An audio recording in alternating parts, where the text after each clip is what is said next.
Commercial banks की तो हमने अभी तक बहुत सी बातें कर ली हैं, लेकिन जो हमारी एपेक्स बॉडी है, that is reserve bank of India, इसके बारे में अभी तक हमने डिटेल में बात नहीं करी है। Hello everyone, this is me Ayushi and I welcome you to Scoreshala. इस वीडियो में हम हमारे सेंट्रल बैंक के फंक्शन से लेकर के सेंट्रल बैंक का मेन रोल क्या क्या है, सबके बारे में बात करने वाले हैं। तो चलिए इस वीडियो को स्टार्ट करते हैं। और जो हमारा आज का टॉपिक है that is the central bank, इसके बारे में हम थोड़ा सा समझते हैं। The central bank is an apex bank that controls the entire banking system. अब ये चीज हमें पता है कि हमारी जो बैंकिंग सिस्टम है वो हमारी पूरी इकोनॉमी को कहीं ना कहीं कंट्रोल करती है, राइट। अब इस बैंकिंग सिस्टम को भी कोई ना कोई तो कंट्रोल करता ही होगा। इस बैंकिंग सिस्टम को जो कंट्रोल करता है that is the central bank, which is reserve Bank of India, RBI, okay? It is the sole agency of note issuing and controls the supply of money in the economy. अब हमारे यहाँ पे जो note issue होते हैं वो सबसे पहले किसके थ्रू होते हैं? RBI के थ्रू होते हैं। और हमारे यहाँ पे जितनी भी मनी की सप्लाई होती है वो किस एजेंसी के थ्रू होती है? RBI के थ्रू होती है। So it serves as the bankers to the government and manages forex. अब ये एक तरीके के गवर्नमेंट के बैंक है और ये फॉरेक्स में भी इसका बहुत ज्यादा रोल होता है, okay. Reserve bank of India is the central bank of India. अब अगर हम इंडिया की बात करते हैं तो यहाँ का जो सेंट्रल बैंक है वो कौन सी है? Reserve bank of India. अब हम बात करते हैं फंक्शंस ऑफ सेंट्रल बैंक की। भाई आरबीआई के फंक्शंस क्या क्या हैं? तो सबसे पहला फंक्शन है बैंक ऑफ इशूइंग नोट्स। अब हमारे यहाँ पे जितने भी नोट इशू होते हैं वो किसके थ्रू होते हैं? आरबीआई के थ्रू होते हैं, ठीक है। Central bank of the country has the exclusive right, यानी monopoly right of issuing notes. अब सेंट्रल बैंक के अलावा ये राइट किसी के पास में भी नहीं है, इसलिए यहाँ पे मोनोपोली राइट यहाँ पे इसको दिया गया है। This is called currency authority function of the central bank, और इसलिए इसको क्या कहा गया है? Currency authority functioning of the central bank. The notes issued by the central bank are an unlimited legal tender.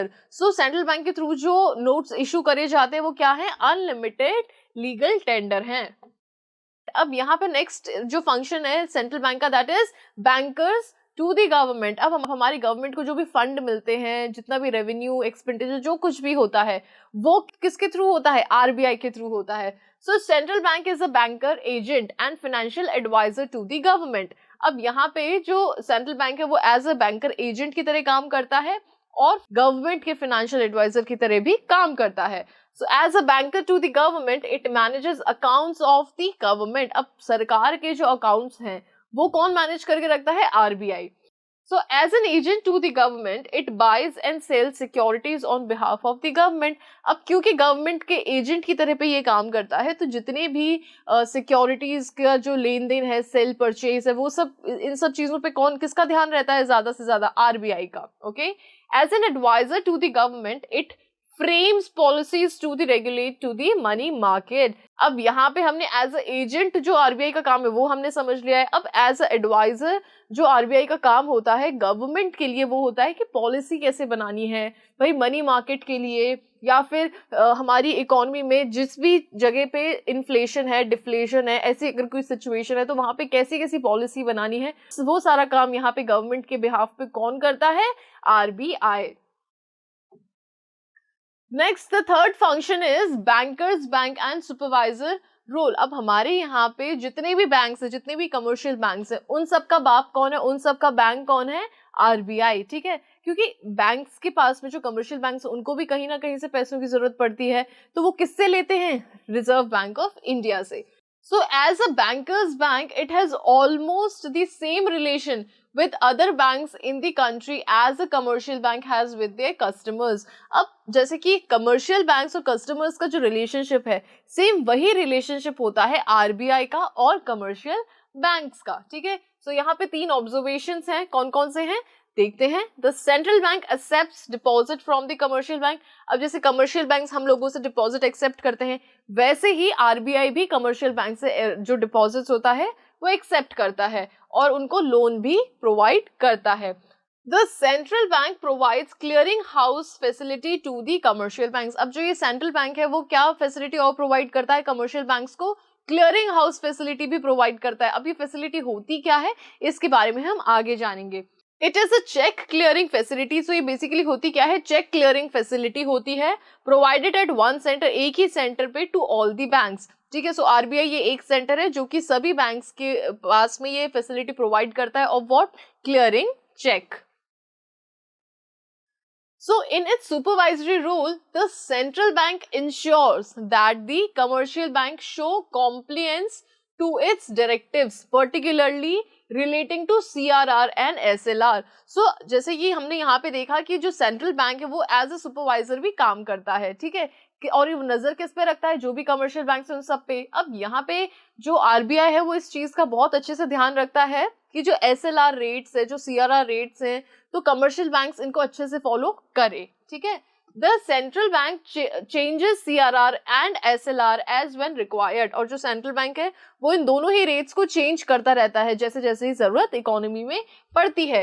It ensures that the commercial bank show compliance to these changes. और ये RBI जो है ये इस चीज को ensure भी करता है कि जो कमर्शियल बैंक्स हैं वो जो भी चेंजेस हो रहे हैं, CRR में हो रहे हैं, SLR में हो रहे हैं, तो उसके अकॉर्डिंग भी वो जो कमर्शियल बैंक्स उनमें भी चेंजेस होते रहे, okay, so that the desired targets are achieved. अब ये ऐसा क्यों होता है कि भाई कुछ ना कुछ डिजायर्ड टारगेट्स तो होते ही हैं, अब उनको अचीव करने के लिए आरबीआई क्या करता है? काफी बार इन रेट्स को चेंज करता रहता है।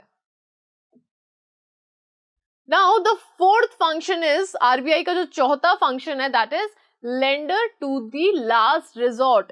अब ये यहाँ पे लास्ट रिजॉर्ट क्या है और यहाँ पे इस चीज का मतलब क्या है वो हम देखते हैं। So it means that if a commercial bank fails to get financial accommodation from anywhere, अगर कोई कमर्शियल बैंक है जिसको फाइनेंशियल हेल्प कहीं से भी नहीं मिल पा रही है तो वो किसको अप्रोच करता है? जाकर के आरबीआई को, ठीक है। So it approaches the central bank as the last resort. Central bank advances loan to such bank against approved securities. So जो सेंट्रल बैंक है वो इस तरीके के जो बैंक्स जिनको कहीं पे भी कोई फाइनेंशियल हेल्प नहीं मिलती है उनको हेल्प करता है, और उनको हेल्प करने के लिए वो कुछ ना कुछ एज अ सिक्योरिटी अपने पास में रखता है। So by offering loans to commercial banks in situations of emergency, the central bank ensures, अब ऐसे इमरजेंसी की सिचुएशन में सेंट्रल बैंक क्या चीज इंश्योर करके रखता है? सबसे पहला पॉइंट है that the banking system of the country does not suffer any setback, कि हमारी कंट्री की जो बैंकिंग सिस्टम है वो कहीं पे भी, उसको कहीं पे भी कुछ भी नुकसान ना हो। दूसरा पॉइंट है that money market remain stable, और हमारी इकोनॉमी में जो मनी मार्केट है वो भी कहीं ना कहीं स्टेबल रहे, ओके।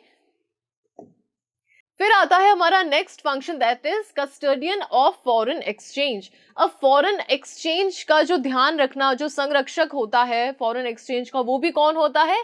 आरबीआई होता है। यानी कि RBI take cares of what? Foreign exchange too. So central bank is the custodian of national foreign exchange reserves. It also exercise managed floating to ensure stability of exchange rate in the international money market। अब ये जो manage floating होती है इस पे RBI काफी ज्यादा ध्यान रखता है ताकि क्या हो, उससे एक्सचेंज रेट जो इंटरनेशनल मार्केट में है वो काफी ज्यादा स्टेबल रहे। मैनेज फ्लोटिंग रेफर्स, अब मैनेज फ्लोटिंग होता क्या है?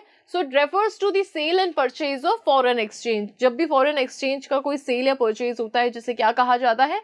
Manage floating with the view to achieving stability of exchange rate, जिससे, और यहाँ पे एक चीज और ध्यान में रखी जाती है कि यहाँ पे एक्सचेंज रेट में स्टेबिलिटी भी कहीं ना कहीं होनी चाहिए, ठीक है, of for the domestic currency. हमारी जो डोमेस्टिक करेंसी है उसके बिहाफ में स्टेबिलिटी भी होनी चाहिए, ओके। फिर आता है क्लियरिंग हाउस फंक्शन। हमने क्लियरिंग हाउस फंक्शन के बारे में पढ़ा था अभी पिछले पॉइंट में। अब ये होता क्या है यहाँ पे हम समझते हैं। सो आरबीआई का ये फंक्शन है क्लियरिंग हाउस फंक्शन। अब ये क्या है?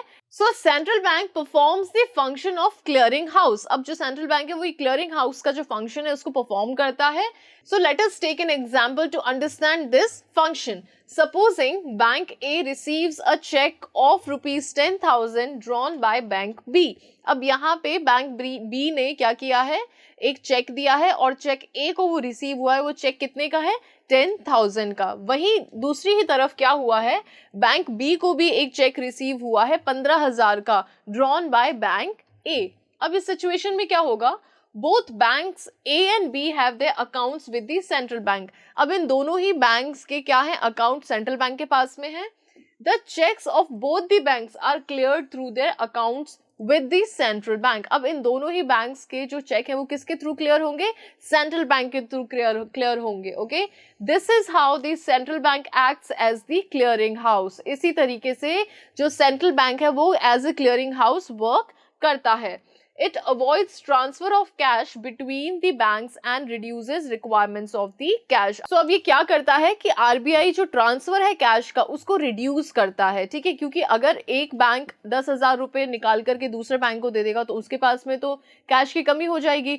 तो इनके बिहाफ पे कौन करता है, सेंट्रल बैंक करता है।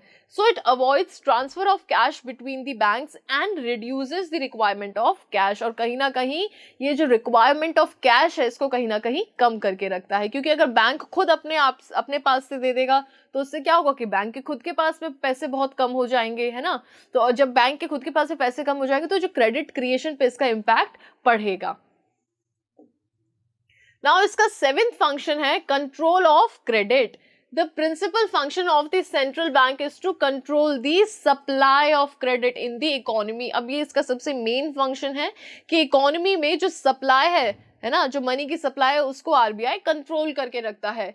It implies increase or decrease in the supply of money in the economy by regulating the creation of credit by the commercial banks। अब ये जो रेगुलेशन है ना, मनी की सप्लाई को कब बढ़ाना है कब घटाना है, इस तरीके का जो रेगुलेशन है ये करते तो कमर्शियल बैंक्स हैं, लेकिन इनके ऊपर हाथ किसका होता है, आरबीआई का होता है। The central bank needs to control the supply of money to cope with the situations of inflation and deflation। अब अगर इकोनॉमी में इन्फ्लेशन और डिफ्लेशन की सिचुएशन आ जाती है तो इस सिचुएशन में जो सप्लाई ऑफ मनी है उसे भी आरबीआई कंट्रोल करता है। So during inflation the supply of money is reduced. अब इन्फ्लेशन के टाइम पे जो मनी सप्लाई है वो कम कर दी जाती है और डिफ्लेशन के टाइम पे जो मनी सप्लाई है वो बढ़ा दी जाती है। ओके, सो इस तरीके से आरबीआई क्या करती है, क्रेडिट को कंट्रोल करके रखती है। Performing all these functions, the central bank focuses on the growth with stability। अब ये सारे ही functions को perform करके जो RBI है वो growth के साथ साथ में stability पे भी ध्यान रखती है। Growth refers to the sustained rise in GDP and stability refers to the elimination of inflationary and deflationary situations in the economy। अब जो growth है वो तो पूरा का पूरा GDP पे ध्यान रखती है, वहीं stability की जब हम बात करते हैं तो जो ये inflation और deflation की जो situation है इससे कैसे बाहर निकलना है और कैसे equilibrium point तक आना है ये इस पे फोकस करती है।